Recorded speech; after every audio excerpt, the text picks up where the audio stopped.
So if you're someone who's suffering from low back pain, you're kind of figuring out what are the best next steps or what should I be focusing on right now, this is a great video to tune into. If you are another rehab professional and you're looking for tidbits to give to your clients or patients, this could also be really helpful as well. But by now, most of us know, or at least many of the rehab professionals know, that the research kind of points to pelvic tilt does not have any impact on your pain levels necessarily.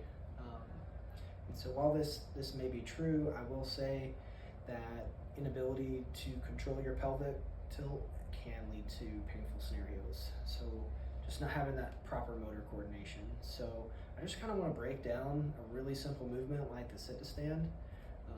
So that tends to become a really painful activity for folks who've been dealing with crippling low back pain. So most of us don't even think about it. So let's tune in here, kind of see what's going on with the hood. So right now my center of gravity is midline, but I need that to come forward, and then I need my muscles to kind of pick up the slack there and propel me upwards. So how do we facilitate that?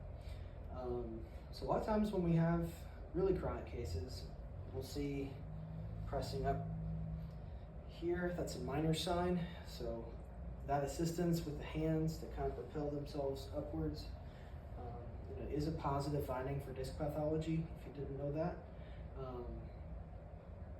But what's kind of going on is those big muscle groups are not firing correctly. So in their brain, they're like, oh crap, I need to get up now. So they put their hands down.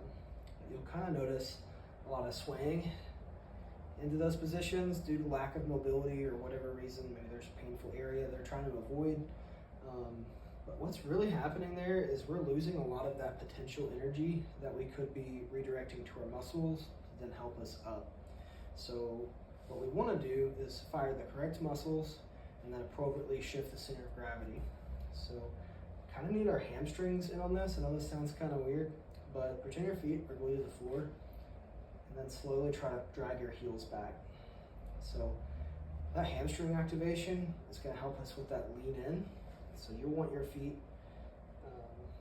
your heels directly under your knees or a little bit farther closer to you. And then right at this point here, as we start to get forward, we want to kind of shift that focus from the hamstrings to the glutes. So now I'm pressing outwards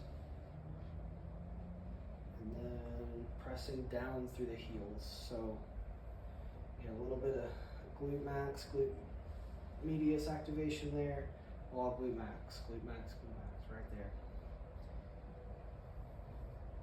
Okay, so you're going to start the isometric contraction till you feel a good sway point here.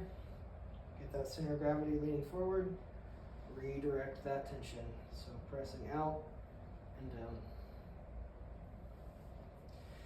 So obviously that's the finished product, and that can take a little bit of time, especially if you've been dealing with this for a long time.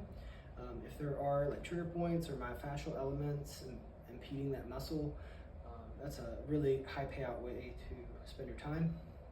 It's just treating those at home. But I hope that's helpful. Feel free to break that down into any part where you feel like you're struggling, or email if you have questions.